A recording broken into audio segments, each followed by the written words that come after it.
So we'll be talking about Java 14 to 21 features. So ito yung mga recent features in Java. Since yung Java 14, I think it was released in 2020.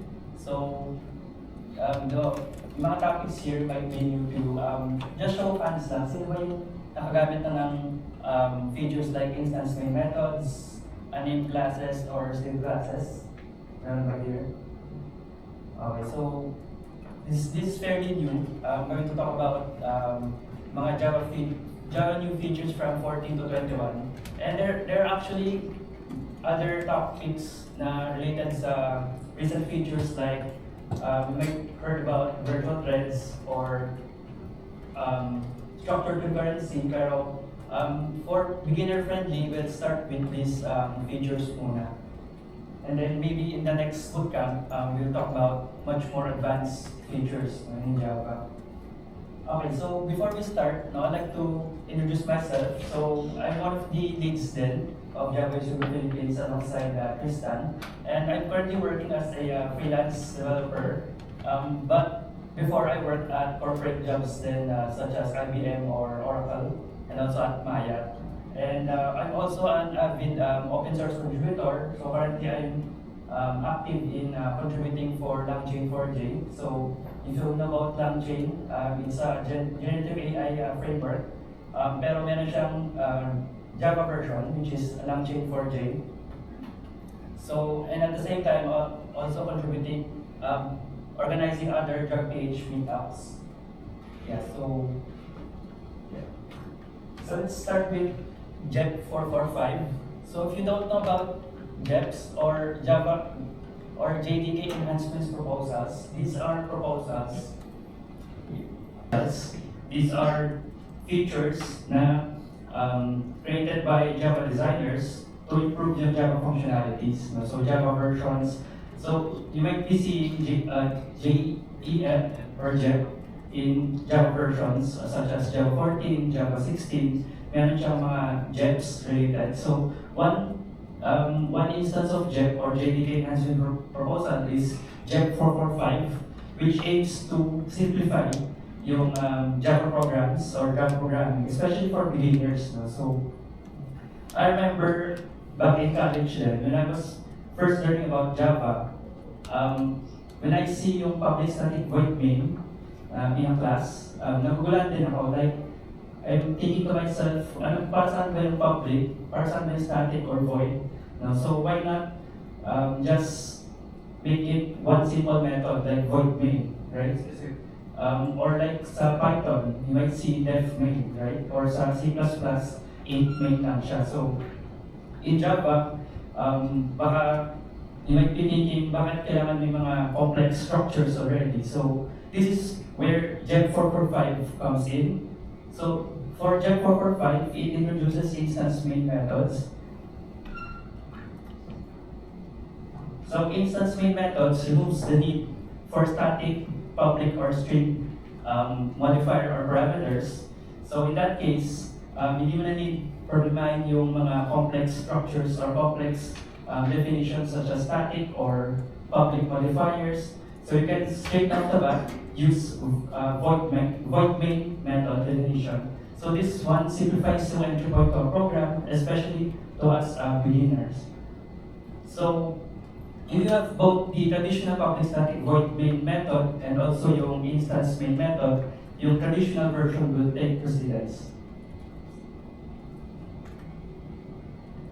Another thing sa JEP 445 is unnamed classes.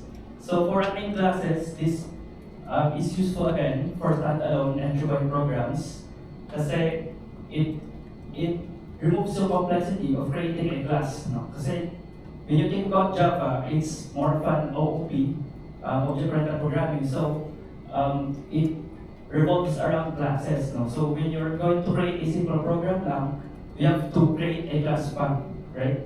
So unnamed classes removes that complexity for you. So this is especially useful for beginners. So you can just straight off the bat create a program like void main without creating a class anymore. So in yung unnamed classes. So, to show this, no, I'd like to move on sa code part.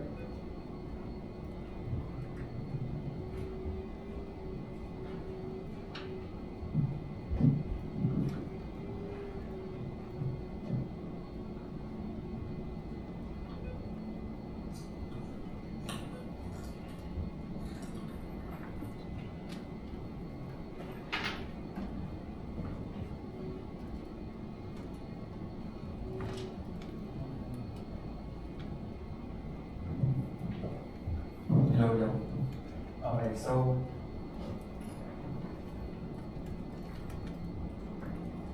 yeah, so para ma-gets natin agad, no, what are unnamed classes or instance main methods, let's try coding it in our IntelliJ. So yeah, let's try going to our IntelliJ environment. Diyan mong dar? Diyan mong dar? Sa tingin nyo guys, kita nyo ba? Hindi mo siya. Hindi siya. Ano gagawin mo ano? Editing. Settings. Yan, settings tayo. Okay, bother. Hindi ako Appearance.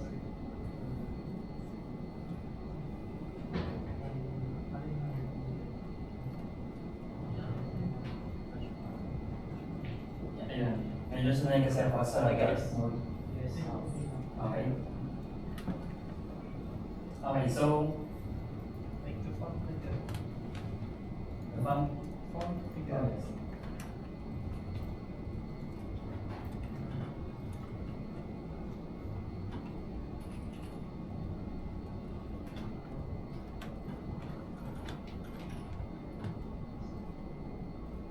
is that okay? Yes. Okay, so let's start with the usual main class with the main method. So as you can see here, ito yung usual na simple line. In this case, we have a public class main and a public static void main method with the string args parameter. And then right now, I'm just printing out yung string hello job ph x devcon bootcamp attendees. Yeah, so ito yung usual no, that we are all familiar with. So with instance main methods, it actually removes some complexity, so we don't actually need itong keyword. So we can just use void main, and then we can just remove yung string args. So we're left with just these two keywords, void and main, and then with an empty parameter. So let's just run this.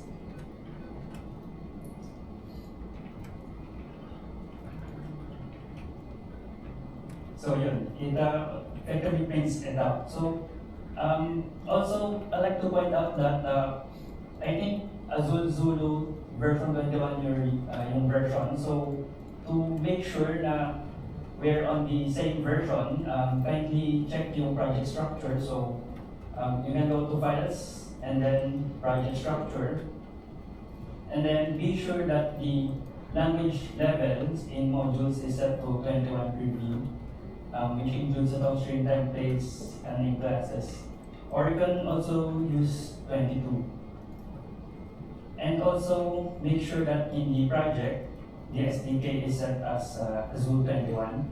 Ito yung part of the installation guide. And then in language level, again, is set to 21 or higher. Kasi minsan it would not work since this is a feature of Java 21. This instance main method.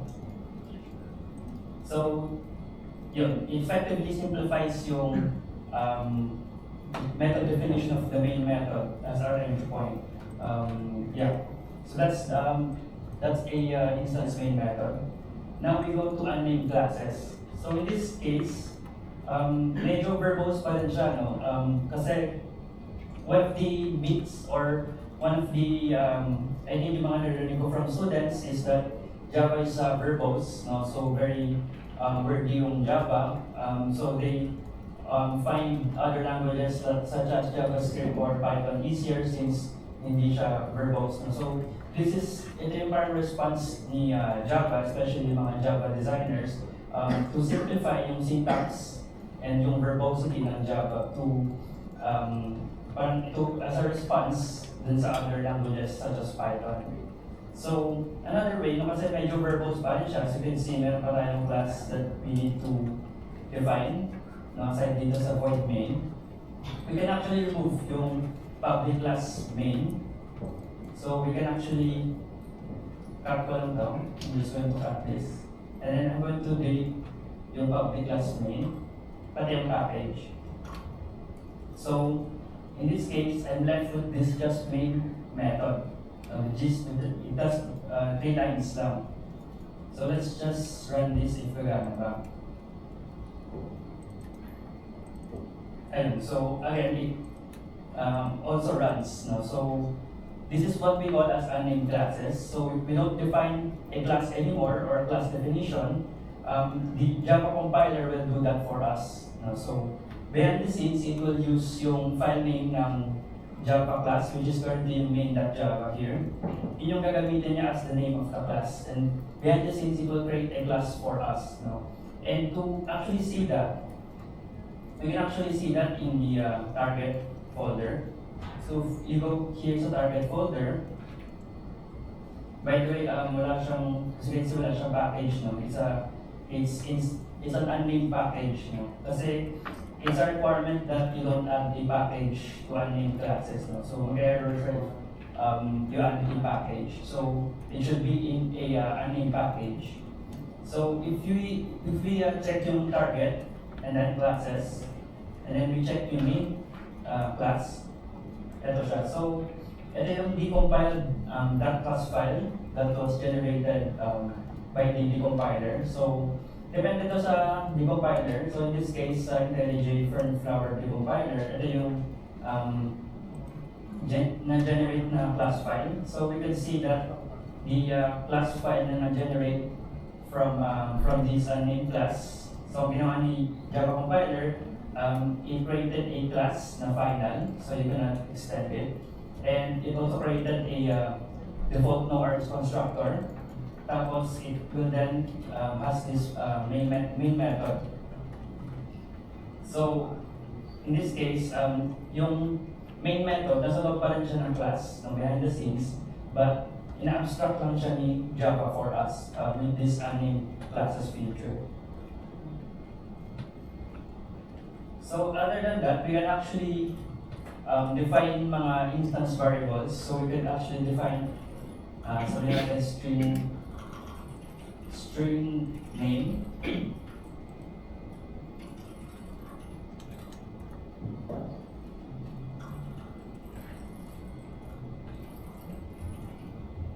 And we can actually use this keyword. And then let's just run this. And so we can see na it effectively runs with the instance variable as well. Right now, we can clearly see wala nang class definition outside the main method. And also, also the main method is required. No? So pag tinanggal natin yung main method, it will the compiler will give us an error. It will say that implicit to declared class contains no main method. So for an unnamed class, a main method is required. So if you are going to do some experiments, some more basic Java programs, you can effectively use unnamed classes, no, and not create a class or complex classes, no, para lang to have your simple logic. Okay, so let's move on sa next topic. Yeah, so similar to normal classes, but only have the default constructor. And yeah, another thing pala is you cannot refer it by name. So behind the scenes, it will create a class for us, but you cannot actually call that class. So you cannot just say new main method, no. So it will give us a error. Implicit to declared class cannot be referenced. No? So yeah, that's one thing to note. Okay, so let's move on to the next topic, which is sealed classes. So this is another feature in Java 17. So this allows us to restrict yung inheritance flow of classes. So since so basically we can control kung ano yung mga child classes that we can extend from a parent class. And this also applies to interfaces and where you can actually control ano yung pwede na i-extend or i-implement. Yeah, so for sealed classes, it introduces 3 new keywords: the sealed, permits, and non-sealed. So direct subclasses of these sealed classes must be defined as either final, sealed, or non-sealed. No? So you cannot just write a class na blank na hindi siya sealed, hindi siya permits, or hindi siya non-sealed, or hindi siya final. You have to specify that this class or this child class is a sealed class or a non-sealed or final. So when you say sealed, ito yung when you say sealed, this is the actual yung parent class that you want to restrict yung child classes niya. So in this case, it will be used with the permits clause, yung permits keyword. So with the permits keyword, you can specify ano yung mga child classes that it can extend, no? Or it can inherit. And then when you want a class to be non-sealing, meaning pwede siyang ma-inherit ng other classes, then you can use non-sealed keyword as the child class. Okay, so let's see an example. Okay, so for this one, I'm using a public class vehicle.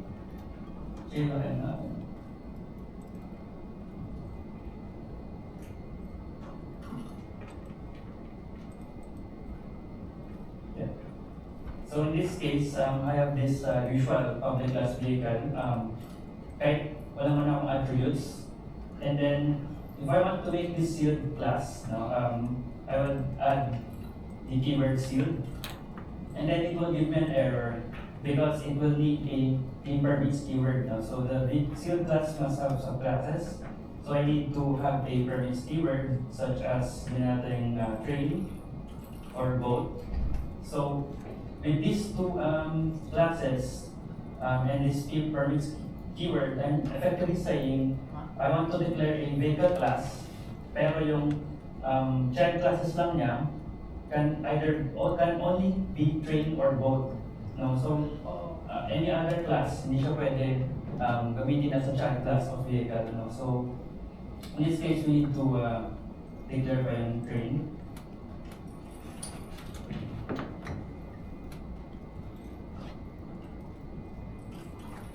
So as an example lang, as a simple example, I'm not going to add attributes, no? Pero yun. So again, na-declare na natin yung train and boat, but it still gives us an error. So actually, we need to extend it, no? Kasi sabi natin, a vehicle permits train or boat. So in this case, we need to extend yung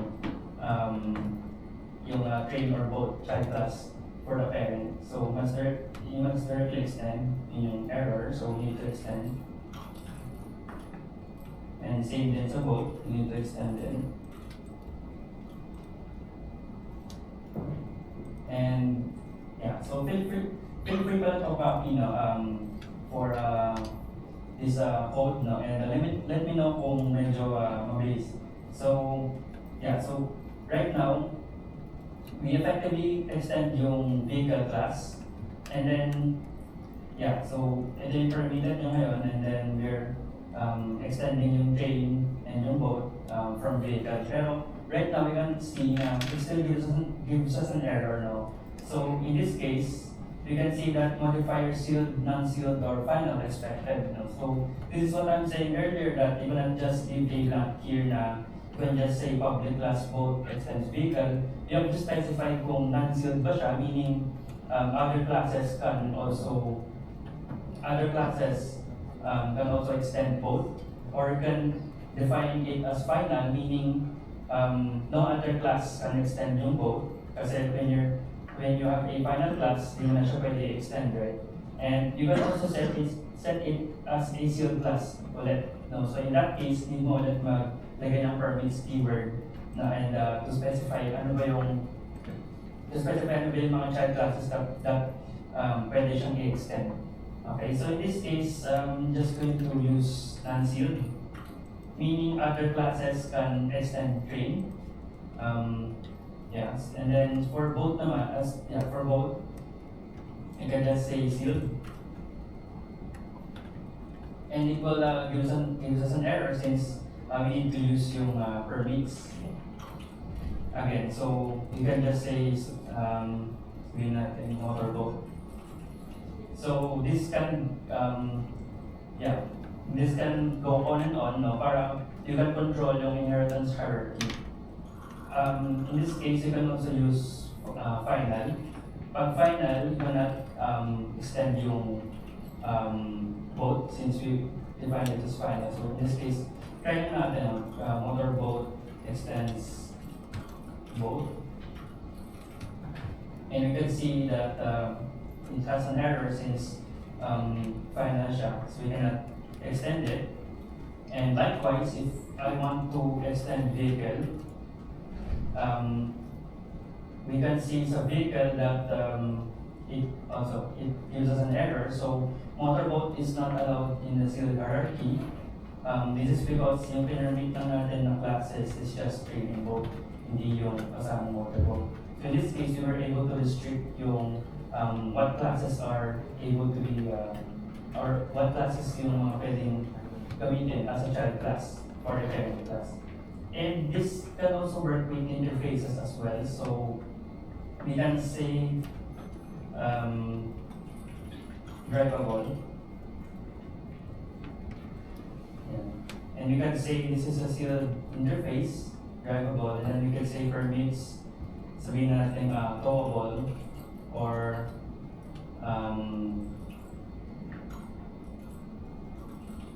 steam engine train. So we can actually use the sealed interface, yung sealed keyword, not just on classes, but also to interfaces as well. And you can also use non-sealed, in this way. Another thing is, another thing is this one. Anyone here makasabi why you cannot define an interface as final? Kasi diba for a class, you can use yung sealed or non-sealed and also final. Right? But if we define a final interface, it will give us an error. Modifier final not allowed here. So, maybe someone can explain kung bakit hindi pwede yung final interface. May prize as sponsored by Tristan. Meron. Kasi interfaces are required to be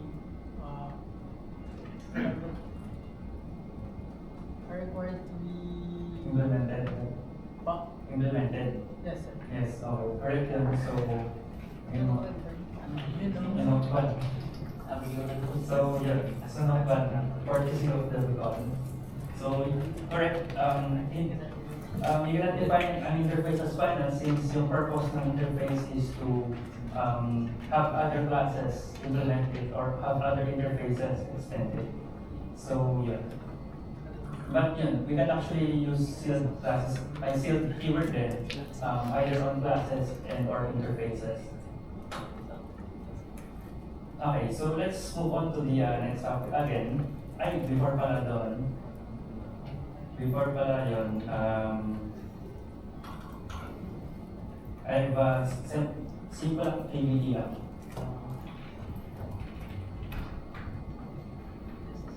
Here. Okay, so kita naman, right? So this activity is for the sealed classes. So your task is to create a new sealed class based on sa ginawa natin before. We need to add a new sealed class called motor vehicle to the existing vehicle hierarchy. And then the motor vehicle class should permit only car and a new subclass called motorcycle. That's the number two, create a new subclass, a new subclass called motorcycle that extends motor vehicle. Then the motorcycle class should be a final class and not be extendable.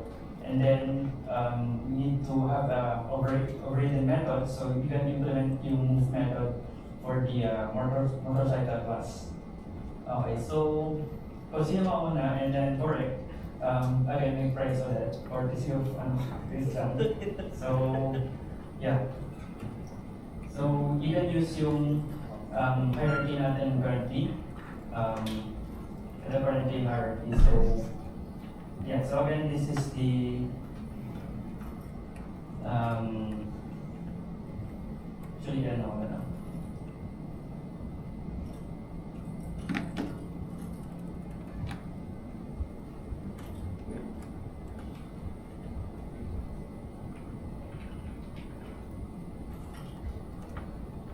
Next topic, which is records.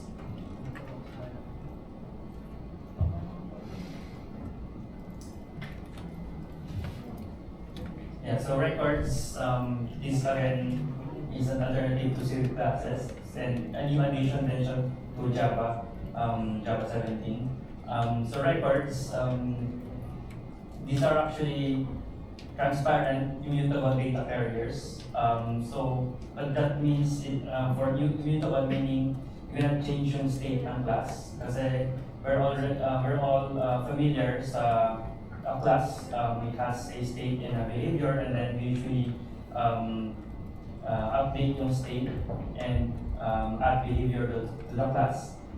But an immutable class or immutable object, hindi mo pwede i-change yung state once you initialize it. So that's the meaning of immutable, and records are just carriers of it. No? It's an immutable data carriers. So if you're familiar with POJO, plain old Java object, so parang ganun din siya.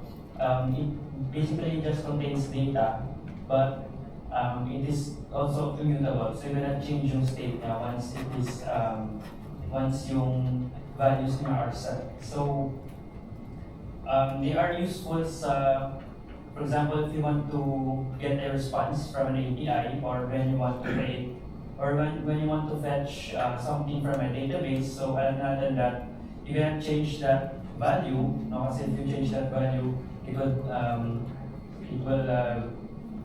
masisira yung integrity of the data. So one way to solve that is to use immutable classes or records. So yeah. So again, it's another benefit of records is that it reduces boilerplate code. So if you have been working with Java objects or plain old Java objects, you will know that ulit-ulit yung pag-define ng mga methods and constructors such as getters and setters or yung constructors, ulit-ulit siya. So to reduce boilerplate code, these records would help prevent that. So yeah, so again, also records can also contain instance methods, static fields and static methods, but not instance fields. Kasi if you add an instance field, it will prevent yung immutability niya. So yung instance fields are not allowed, but you will add your own instance methods, static fields and static methods, as well as override those instance yung accessor methods niya, yung getter methods. So also it will implicitly generate features for us such as yung canonical constructor, a toString method equals method and hash code methods. So it will be very useful to us Java developers na hindi na natin need i-generate yung these toString equals and hash code methods because we can just rely on the records object. And yung accessor methods or getters will be public, and then yung name niya will be the actual name of the component. So yung Java in recent years has been shifting sa less verbosity. So mas gusto nila pag less verbose, mas maganda. So yung get prefix is actually parang face out na nila yung get prefixes, and they are yung mas prefer nila is to use yung actual name ng component. No? So kahit medyo counterintuitive with the Uncle Bob plain code principles, no, but it is currently yung current practice. And again, you can override yung generated methods and constructors. Okay, so to show this, no, wait. Yeah, so I should show an example.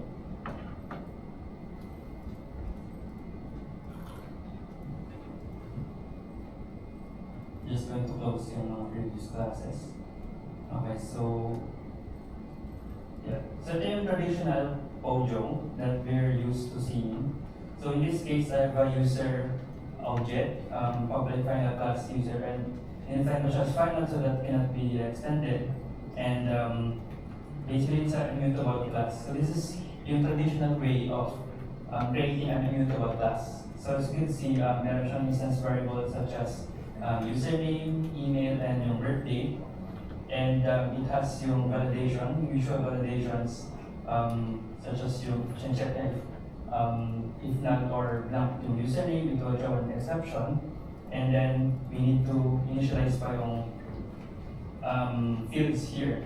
And at the same time, ito yung sinasabi kong getter methods or accessor methods. So traditionally, we would use yung get prefix, tapos we would add that with the noun, kung ano yung instance variable natin. So in this case, we have get username, get email, and get birthday. So, yun. And this is just an instance method, no, that checks if particular user is an adult by checking yung age niya, if it's greater or equal to 18.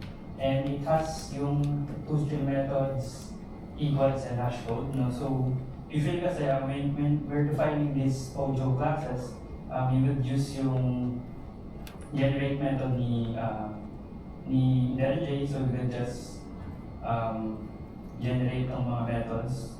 No? So again, it adds more code to our code, so it makes our code clutter. Nagka-clutter yung code since it has all these methods na we already know what they do, pero parang we're just doing this just for the sake of making a plain old Java object. So another thing that you might see when you're working with Spring or other other things that you're doing with Java, maybe you've seen Lombok. May mga students back here have used Lombok already. Yeah, so here, this Project Lombok, they added yung mga annotations. So with these annotations, it will generate yung mga methods natin, such as yung getters, toString, equals, and hash code, and then yung required RX constructor. So with just annotations, it will generate all the necessary methods for us. So but the disadvantage for this is we need to use yung annotations, which is again added code. At the same time, we need natin i-add siya as a dependency in our POM file. No? So again, that's more code, more work. So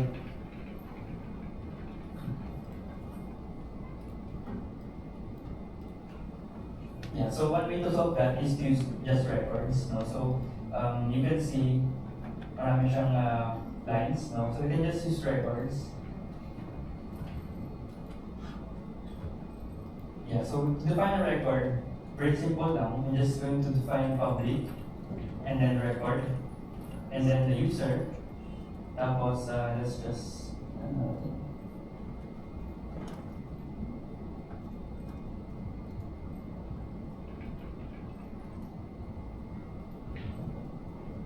yeah, so we can just define user and then string username, string email, and then local date, birth date.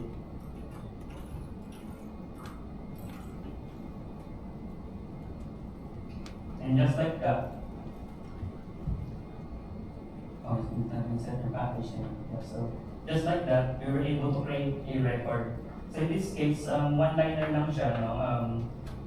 Excluding yung import statement, but the Java compiler will automatically generate accessor methods as well as yung canonical constructor, yung toString equals and hash code. So all of these that we defined here will automatically be generated for us by the Java compiler, no? By just specifying just one line on public record.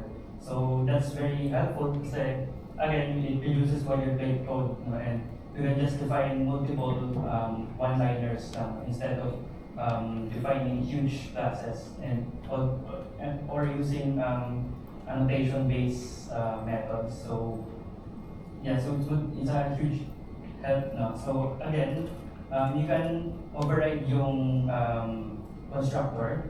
So in this case, it will generate for us a canonical constructor na defined in your record. So I just define a main.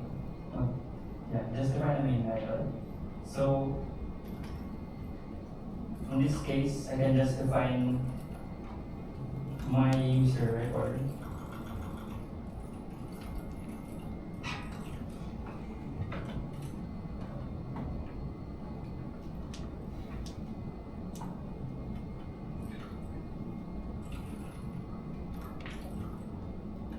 And then example. And then local date now. And then we just going to print that.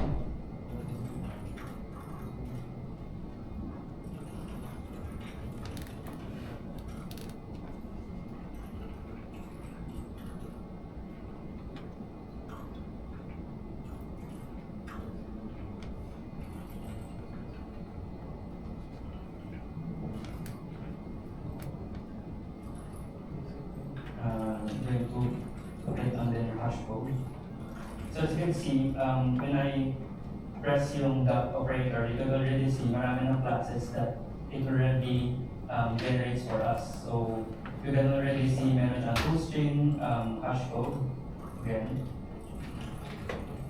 And we can also see yung mga components that was declared for us. Itong email, username, saka yung birthdays.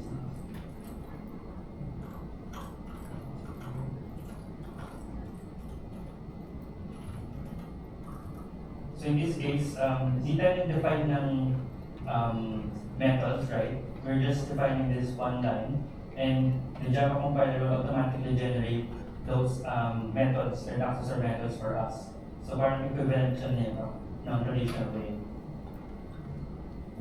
So let's just run this.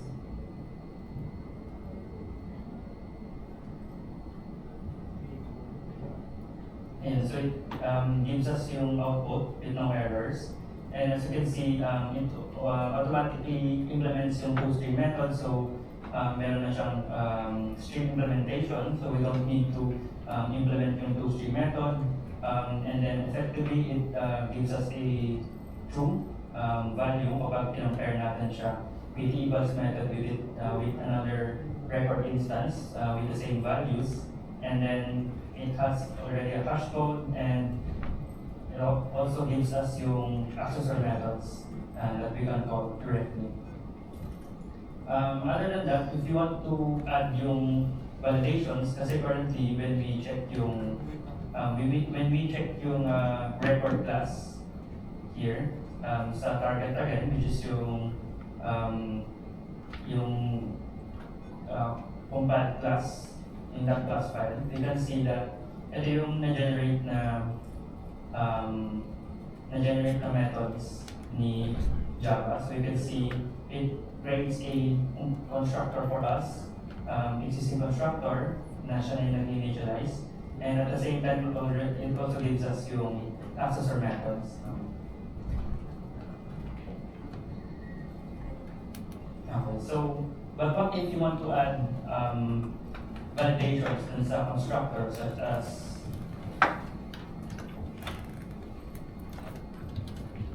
this one? Paano kung gusto mong gamitin itong mga validations.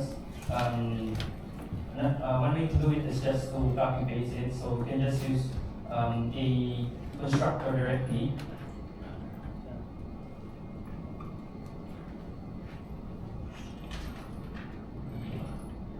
Yeah, so we can actually use yung we can actually use some constructor that we define in here. Match. Yeah, so to have a custom constructor, we can just copy paste yung original constructor and then have yung additional validation logic and then as well as initializations here. But ano yung napapansin nyo here in the constructor? Ano yung, not to say mali, but what is something parang weird na? Someone?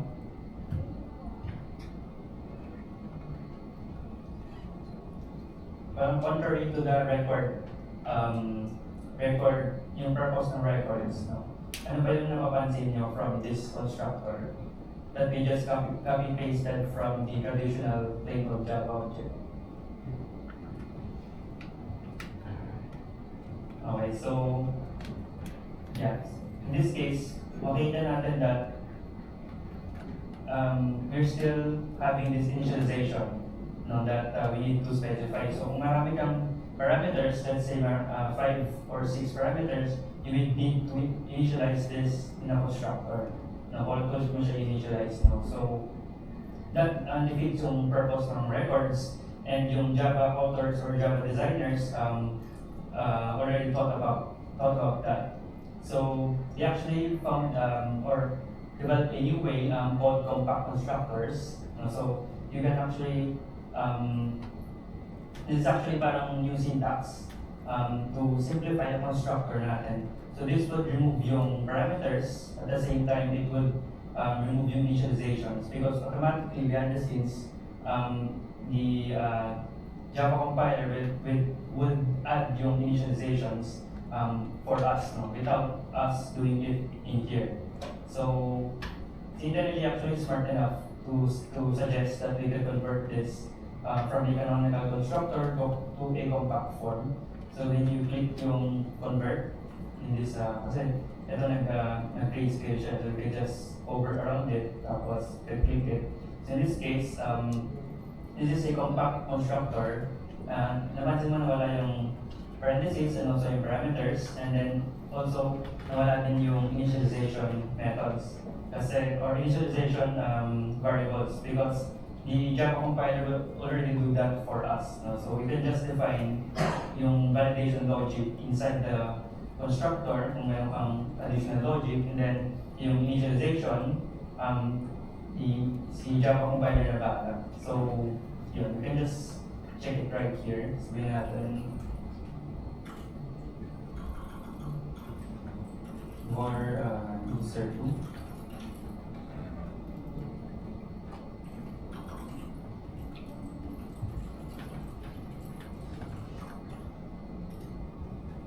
Yes, we can just run this. So this should give us an error. Yeah, it gives us an error since cannot be null. So effectively, pumasok siya here. So yes, for any additional custom logic, you can use a compact form.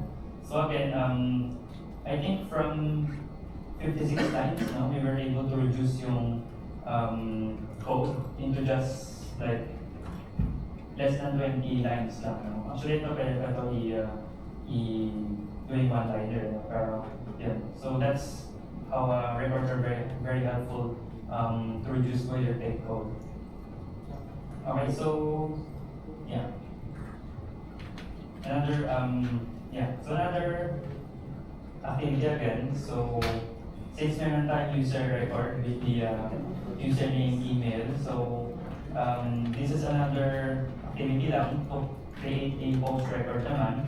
So create a new record post, meron siyang content, author, and timestamp, and then ensure lang that yung content and timestamp is not null, and you can also add a method to check if the post contains a specific keyword, and override mo din yung content access or method to return the content with a prefix post. So, yeah, so again, I'll give maybe a few minutes to for this activity. And again, for someone na tapos agad and fit the correct code will receive prize.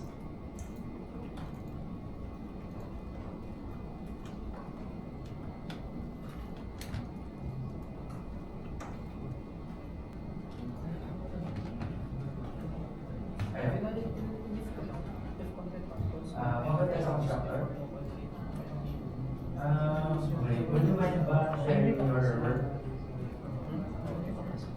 Okay.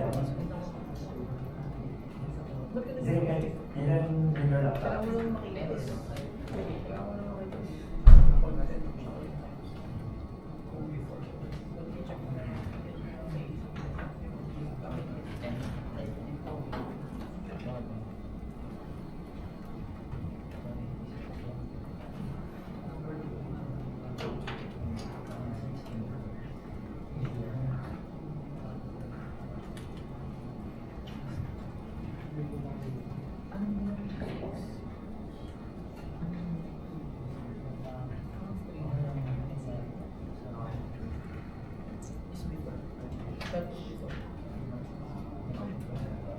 The timestamp is before the name currently.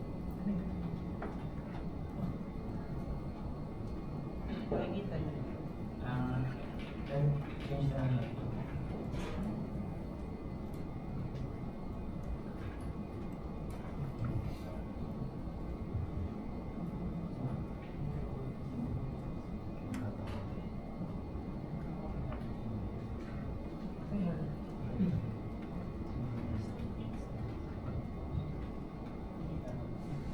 Yes, it's a record na suppose record. Kahit hindi na sa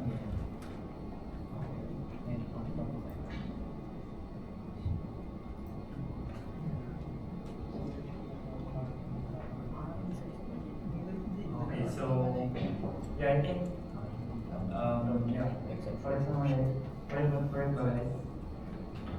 Then yung post rate, post na Java.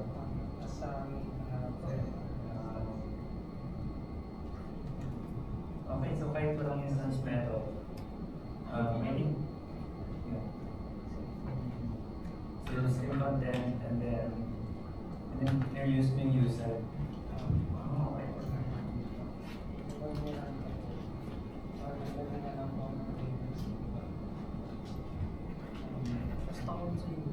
Okay, so yeah, I think that works na rin. Because mabad ka rin sa constructor. So yeah. So congratulations there. So let's give you a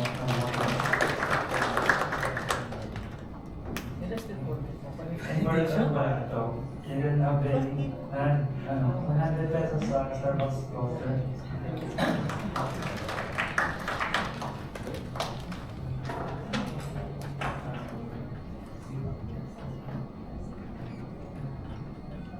Okay, so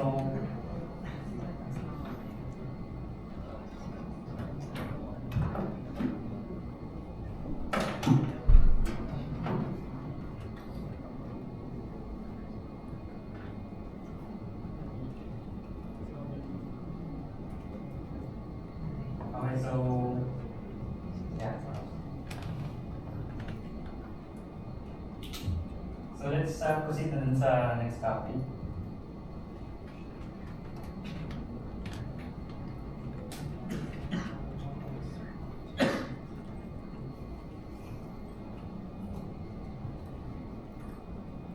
And that would be switch expressions. So this was already discussed by earlier. Ito yung enhanced version ng switch statement. So again, this is a compact version, and this would give you less boilerplate code, and also gives you more flexibility. So para siyang enhanced version ng switch statement. And another thing is usually kasi if a switch statement is very plain, so para na siyang statement that we specify condition, and then we can specify a case label, tapos after a case label we have a break, And sunod-sunod lang siya until we encounter a default, no, yung pinakahuli default usually. And then after that, tapos na, right? But for switch expressions, you can actually assign this expression, since expression siya, you can assign this into a variable. But then you could, it requires you to have yung data type niya to be all compatible or the same. And it has two types, no? Meron siyang single line, which is yung expression lang, and another type is a block, which uses yung braces and the yield keyword.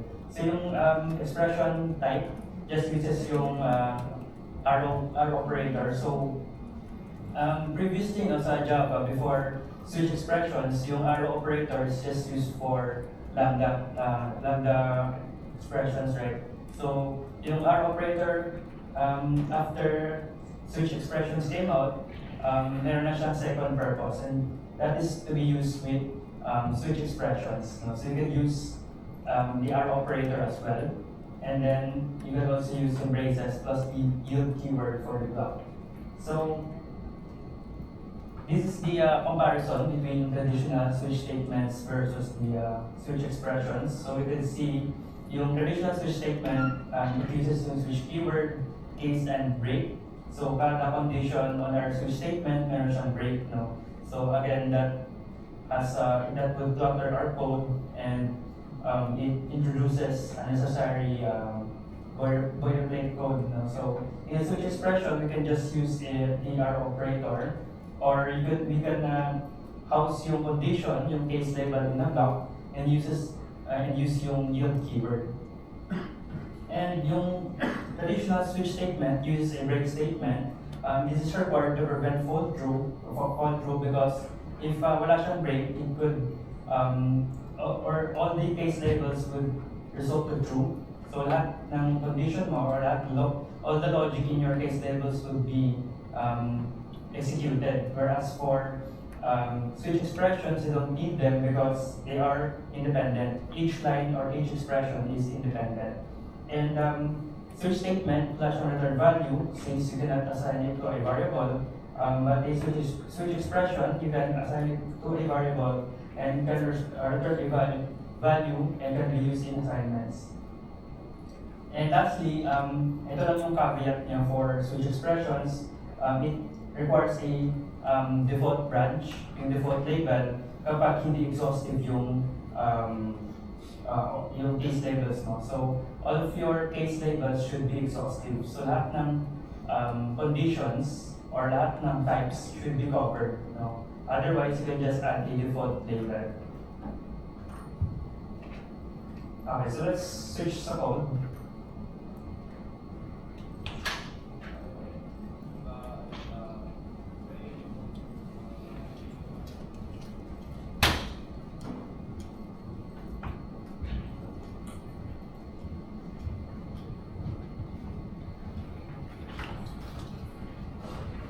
Okay, so in this case, I just have a class na may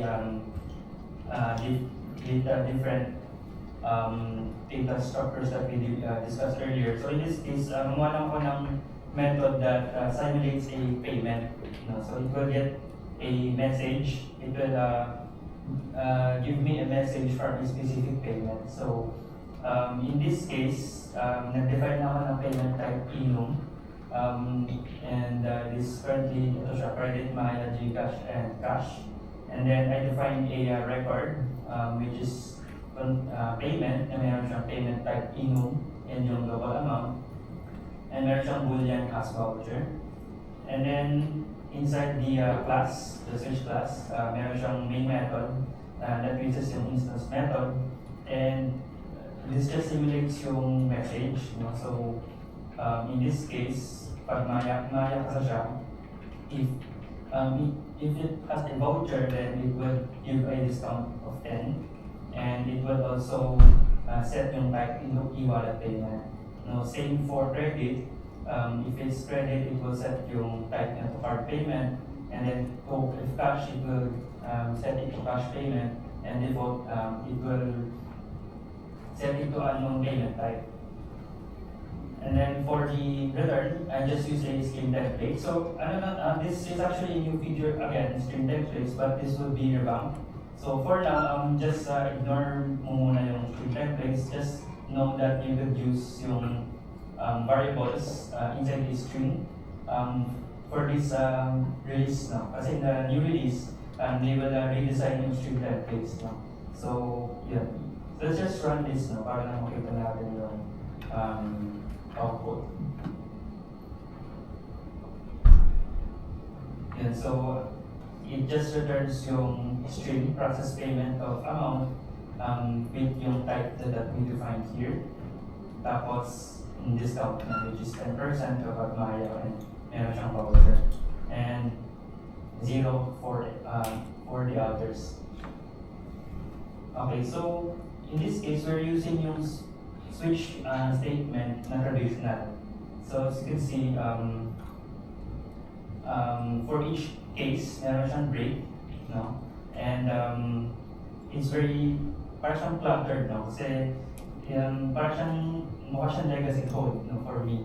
So in this case, no, we can use switch expressions, no? So kasi we find that we have type here, no, mga type here, we can assign it, no, since we have this type. So we can use yung var type since meron tayong type here. This is a type string. I just use a local variable inference, yung var. But this is a string. So we can just copy this var type, cut ko lang siya and then place it here. Tapos I can just assign it directly to a switch expression. Right?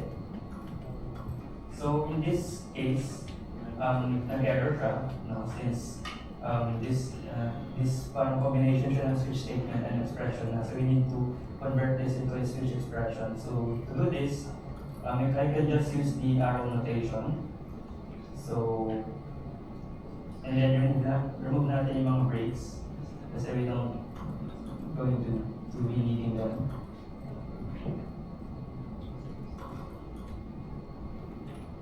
And then we can just set yung card payment directly since we already assigning yung type here. We can just remove yung type assignment here.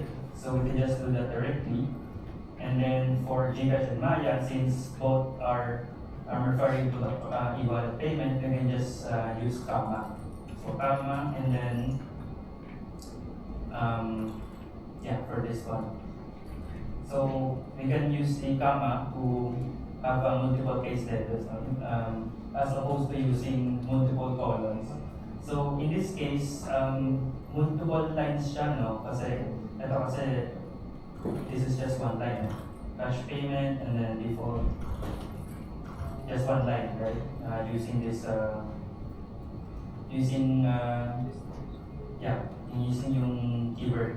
But this one is hindi siya line, no? Hindi siya one-liner, so we need to wrap this into a block. So we just going to use braces, and then we can just define yung mismong if statement sa loob. And then we can just use this one now. Pero yeah, so you might be saying, no, this will give us an error, not a statement, no? Kasi parang yung logic here is we're checking the payment as voucher, and then parang i-return natin as the value of the type is this e-wallet payment, no? But we cannot use return, no? Kasi return basically means we're breaking from the expression, no? So we cannot use a return keyword here. So the solution is to use yung new keyword, which is yield. So this would give us a yung type niya, no? So assign it will appropriately assign to the type. So you can use yung keyword if you want to have kung marami kang lines of code for the logic inside a block expression. So yeah, so again, another difference in pala ng switch statement is and switch expression, since this is also an expression na it needs a semicolon. So semicolon expected. So right now we successfully actually not successfully because we haven't run it. Yun, so it has the same output. So as you can see, yeah, we successfully converted yung switch statement traditional into a switch expression. You might be thinking, bakit naka-grayscale to? And Intellijay is saying that this default branch is unnecessary. Why? Because na-cover natin lahat ng inom cases. No? So, we can actually remove this kasi na-cover na natin lahat ng inom values like credit, money, Gcash, and cash. No? So, the compiler is satisfied with that kasi na-cover na natin lahat ng case condition. But if you want to add, for example, bank transfer, it will give us an error. Sabihin ni Java compiler, switch expression does not cover all possible input values.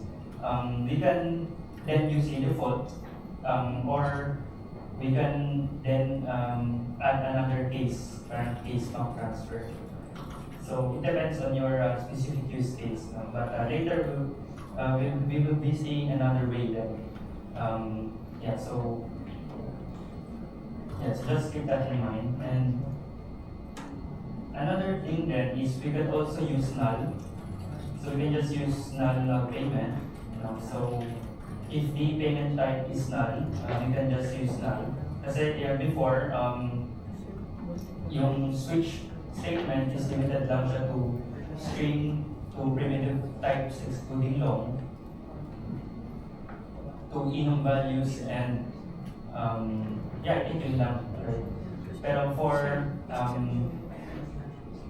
switch expressions, you can also use any reference type now. So you can use null, any object, or any custom class or custom record. You should see label there.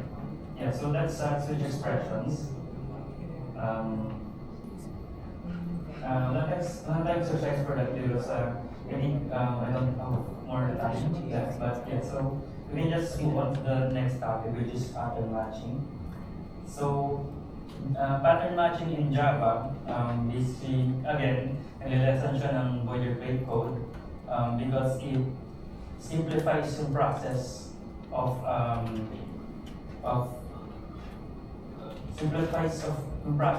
checking a type if a certain object is of a particular type, and if so, it will then extract yung properties none. So in effect, it would give us more concise and clear code, and will give us more declarative way of defining our logic. No? Kasi before, no, you need to define yung, kasi this type pattern is applicable sa three test types. First is if statement with instance of. Second is yung switch expressions or switch statements. And then lastly, record patterns and name patterns. So we will discuss them one by one. But yeah, so it would, this is useful again for checking if yung particular type mo, particular objects of the same type. And it would lessen yung boilerplate code kasi again, it would remove yung repetitive type checking and casting. No, so yun. So another thing is record patterns. Yeah, so this one uses naman yung records instead ng types. But yeah, it also allows for nesting. So I'll discuss this also via code kasi we have din siya explain via slide only. And also, we have pattern matching for switch then, which kanina kasi I'm talking about if statements with instance of, but we could also use switch expressions right off the bat. So to remove the need for if statements and instance of operators. So yeah.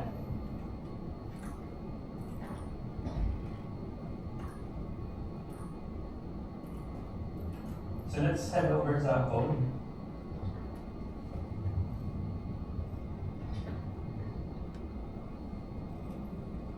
Here, so this is the similar implementation earlier than sa switch expressions. But in this case, instead na they are enums, I define an interface payment and then yung child classes niya can be either cash payment or credit payment. So as you can see, meron siyang difference such as sa cash payment, it has an amount and currency. For credit payment, it has yung usual credit card information such as card number, cardholder name, expiration date, CVV. So, by the way, this is just an example, no? In real world production, these are maybe encrypted or maybe designed in a way that is suitable for production. So, for example purposes lang, just showing you the different parang payment classes. So, I'm using yung parent class nila is the payment and credit payment again yung child classes na. So for the main class, no, in this case, check ko basically yung kung ano yung type niya. So usually, especially when we're dealing with polymorphism, usually we have this parent interface, and then with polymorphism, since credit payment can also be a credit payment or a payment can either be credit payment or cash payment, we have to check. We have to check if this current payment reference, if this is an instance of credit payment or if this is an instance of cash payment. So traditionally, we would check by using yung instance of operator. So in this case, we're going to use defined lang ng string type. No, kasi ito yung similar implementation earlier. Ina-assign lang akong values. No? But in this case, I'm checking if the payment is an instance of credit payment, and then if so, I would pass yung payment interface, yung reference in the credit payment, and then I could just use yung information or fields, no, inside the credit payment object. Same with cash payment, I would need to cast it first, no? I-cast ko muna siya, and then meron ako dito additional logic, sample logic lang siya that checks if it's greater than 1,000, then meron yung discount na 10%. So similar siya kanina. So, yan, then else meron siyang anong payment. So, in this case, ito yung traditional way of checking yung kung ano yung type ng interface by using the instance of. And but as you can see, it adds more code, and then hindi siya type safe because we could have a class as exception if yung object mo is not compatible with a class. No? So and again, it's not declarative kasi we need to specify paano mo siya ika-pass. No? So we're also looking into how to do yung casting aside dun sa actual business logic. So one way to solve that is with the use of type patterns. So in this case, we can just remove yung credit payment casting as well as yung sa cash, and then we can just use we just add the credit payment variable. So in this case, itong credit payment and then yung name credit payment, this is called the type pattern. We're effectively saying that, kasi we're effectively saying this in the compiler, if this payment reference is an instance of credit payment, then it will automatically perform yung casting for us automatically, and then it will give us yung variable. So yung kanina ginawa natin earlier when we're casting the payment, Java does that for us automatically with type patterns. So we can just use yung cash payment here, and it should work now. So this is called type patterns.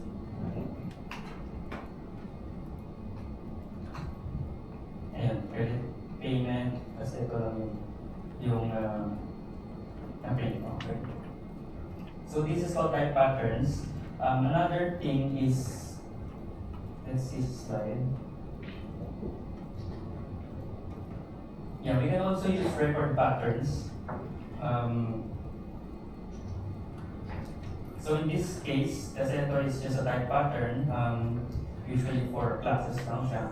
But we can convert this into a record now. So we can actually copy lang na to. This part. Tapos delete na natin lahat to.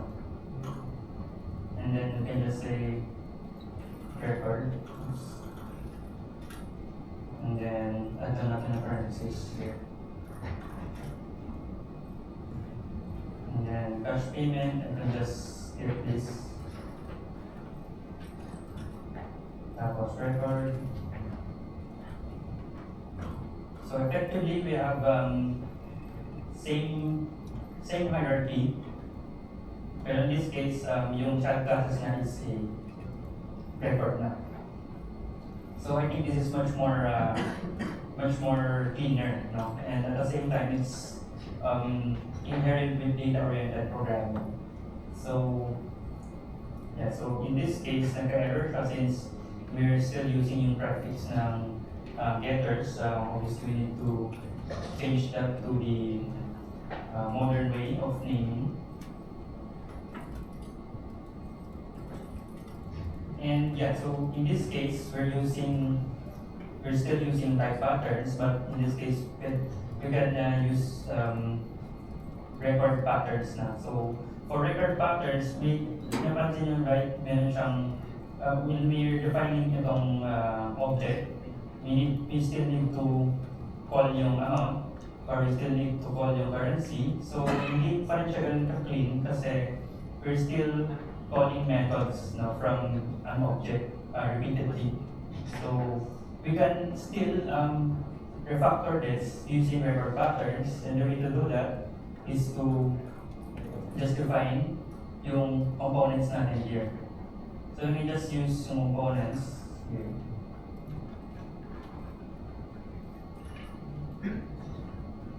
Ayun, so we can just use yung components. Actually, we can just use yung var na lang. We can just use yung local variable inference, basta yung ordering of the parameters or components are the same.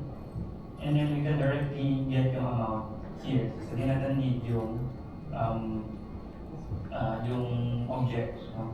And same here, we can just use yung cash payment record.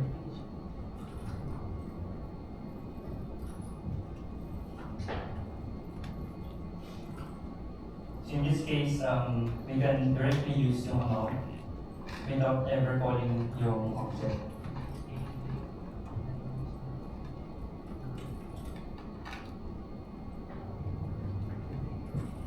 So in this case, much cleaner siya since we're removing yung boilerplate or repetitive code.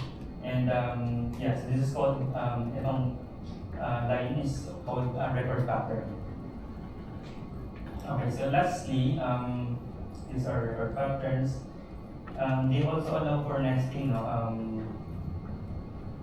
So they allow nesting, meaning you can have, for example, meron ka pang another object here. You can also do that. For example, meron kang record like amount, value, and this is, for example, discount lang. You can do that. No? You can nest records within each other. So yeah, that's nesting and nested record patterns. And lastly, we can also use pattern matching for switch. So again, this is well suited for pattern matching. So in this case, we're using for if else and else, but we can use yung switch pattern. So in this switch expression, so we can just say type, and then switch, and then we can define yung payment.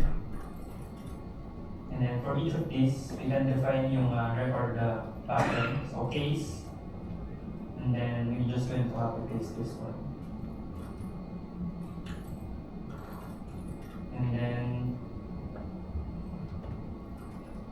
yeah, so instead of if else, no, we're using yung switch expression itself na nag-check. So di natin need gamitin yung instance of, we can just use yung switch expression pattern matching. So we can just say cash here.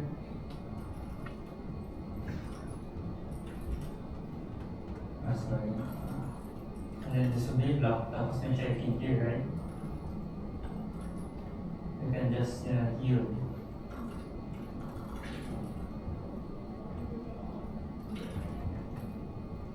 And then you can have a default.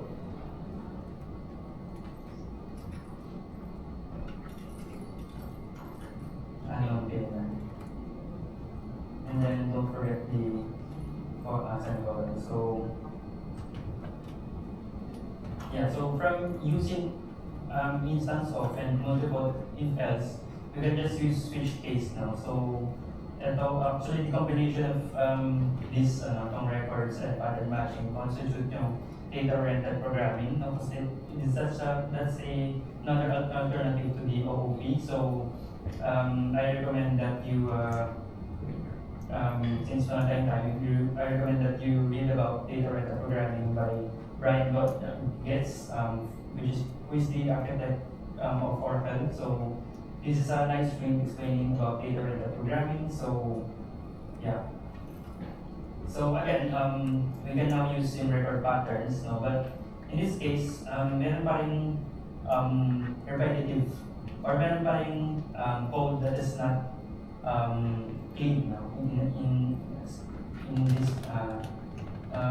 this way, no? Kasi meron pa tayong if statement here. So is there a way that we can simplify, no? Can we simplify back with this if else? Kasi it's kind of look like para siyang ugly code, no? Since we still need to have this huge block, no?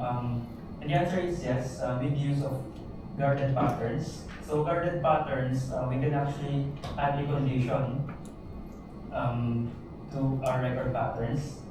So in this case, instead of using if, using yung if condition sa loob ng block expression, we can just make this as one line. So itong yield, we can just put it right here.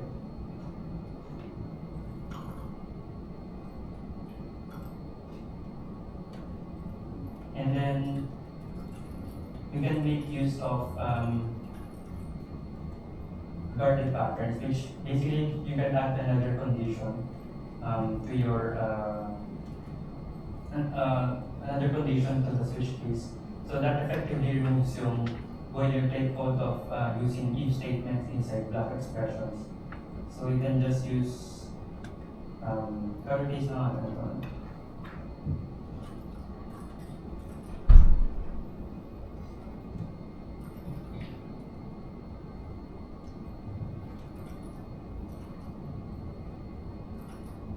Yeah, so how do we do that? No, before no, it uses yung ampersand, pero in Java 19 they replaced that with the when keyword. So you can just say when, and then amount is greater than 1,000, and then we can just delete this. So in this case, much cleaner siya since we're using one lines na lang, no? Yeah. So in this case, we're using guarded patterns, record patterns, and the pattern matching for switch. And all of these can be used for data-oriented programming. So you might be asking, paano kung nilagay ko si case itong generic on top? No? So if so, ang nangyayari is it will give us an error because this is called label dominance. So this is similar dun sa try catch. If you define a specific exception after the generic exception, that's a catch block, it would give you an error also because it will be unreachable. Kasi lahat ng condition, lahat ng lahat ng catch payment will go through here. So din siya abot dito sa case block. So again, that's another thing to think about na that we need to define yung hierarchy of the case with the use of data dominance. So we need to rearrange that na ano muna yung condition na may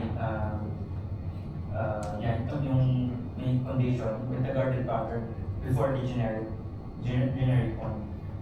So yes, let's just test this again.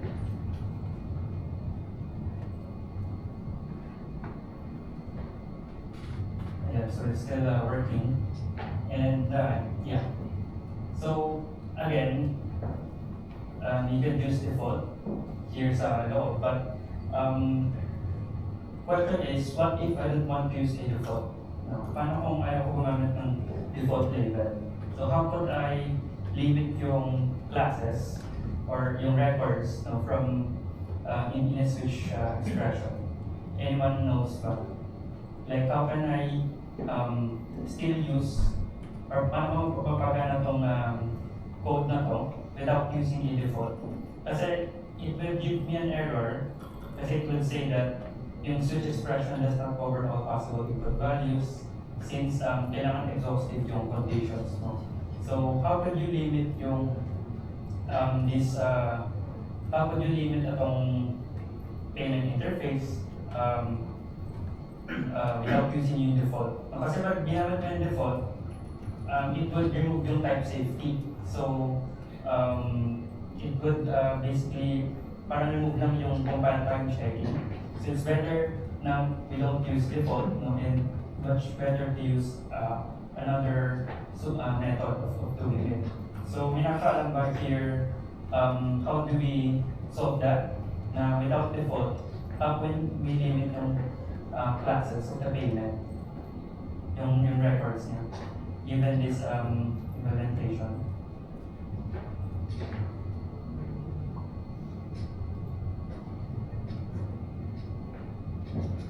Anyone? May price? Sponsor by any case tayo?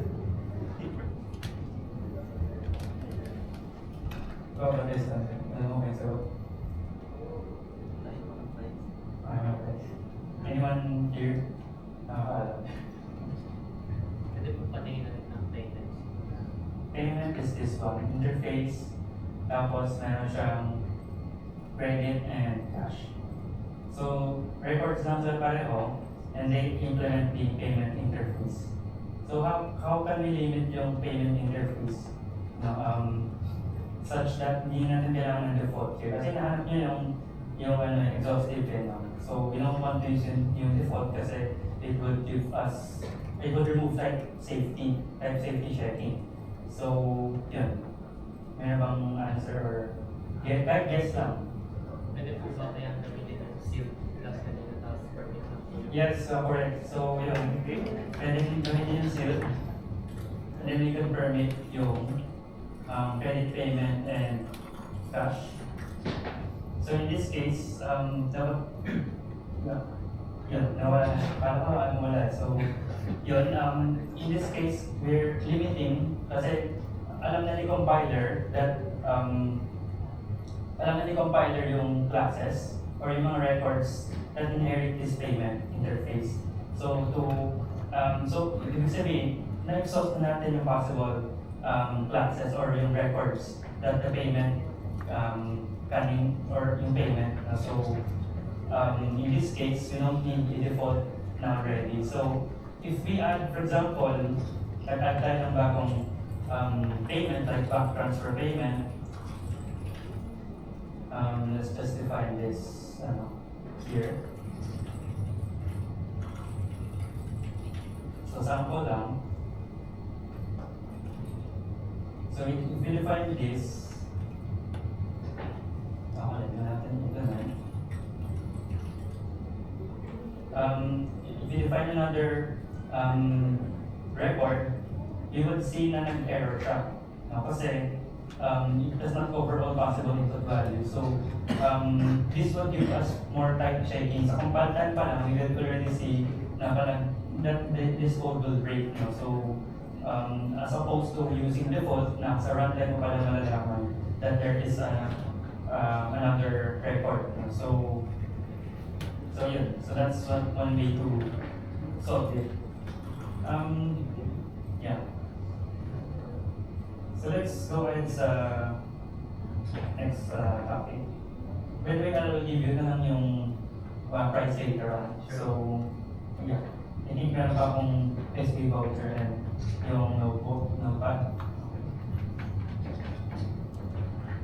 Yeah, so I think this would be my last topic. So, another thing, I think this is yung problem with collections before Java 21. So, we would see that ito yung mga different method implementations para makuha natin yung first and last element. So kasi nagreklamo yung mga current Java developers that itong mga collections that they use in Java, they don't have a parang standard interface that they could use to get the first element or last element. No? So the Java authors or Java designers are kind enough to give us a parang a solution by having a another interface or sequence collection.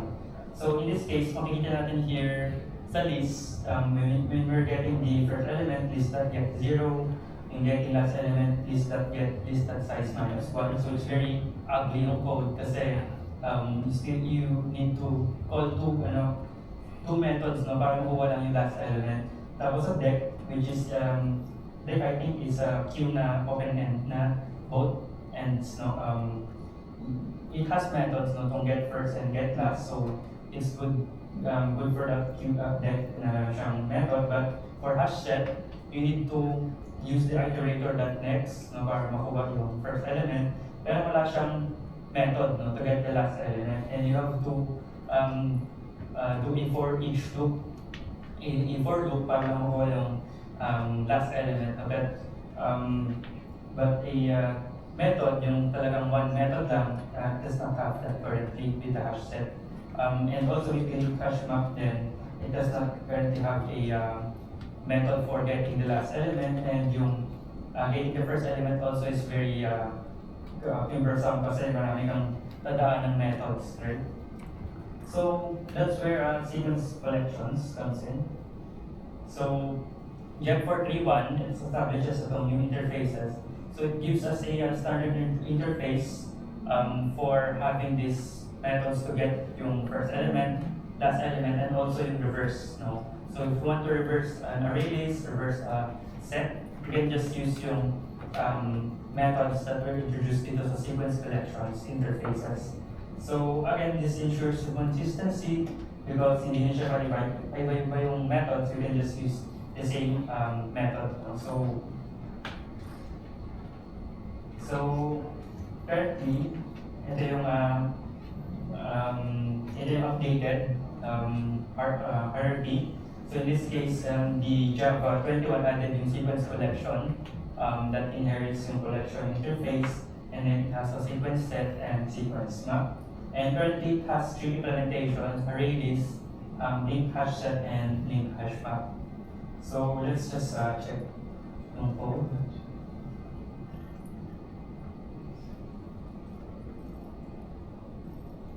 Okay, so in this case, nag-define naman ako ng record of host. So ito yung kanina, automation there. But just to show you yung methods. So sequence collection, again, this is the interface that we could use. So if you check yung sequence collection yung interface, it has the abstract method for reverse, add first, add last, get first, and get last. And there's a remove first, remove last. So it has this standard interface na that we can use. And for sequence set, and then this is also an interface na siyang reverse. And the sequence map then has this reverse and first entry and last entry. All first entry meaning we're going to get the first element and also remove it. Get one last entry, and then we're going to get the last entry and also remove it. So yeah, so in this case, I just define ko lang here yung output niya. So in this case, I can just say, so in this case, yung implementation is an array list. So again, currently ang supported na implementation is array list, link hash set, and link hash map. But again, you can create your own custom implementation. But in this case, we have this, input ko lang yung sample output. So you can just say add first, and then it will add first post, and then add first again. Yung output niya would be second post na, kasi this is adding the first element. And then add last, you can use it will add sa last element, and then so on. Tapos we can have yung methods like get first, which will get the first element, get last, remove first, and remove last. So, for remove first, it will remove yung first element, tapos it will return that. Pero the collection will be updated na. So, it would remove yung first element na. So, those are yung sequence collection. For sequence set, it has the similar methods then. It has add first, add last. And but for set kasi, if we define and add last again, it would give us the same output. Yeah. So yeah, kasi set, as you know, does not allow duplicate values. So we can use this, if you add a last element or first element, na same value from the previous, it will give you the same output. And then similar then with the sequence collection, it has methods such as get first, get last, remove first, and remove last, because you can see that the sequence set implements yung sequence collection. Or I mean, yung parent niya is a sequence collection. So, yan, sa sequence map, again, this is yung sequence interface naman for link hash map. You can also use yung put first and put last, since yung usual methods ng hash map or map is put and yeah. So, it's instead of add first, it uses yung put first. So, you can still add elements in the first element and last element, and also get yung entry, first entry, last entry. You can also call in first entry or last entry, and yeah. So let's just run this now. We can know that this works. And so we can see this is the same output na nasa comment. Okay, so yeah. Yeah, so I think that's yung last topic. So I think we could have a break muna, no? For 5 minutes or 10 minutes, 10 minutes break, and then just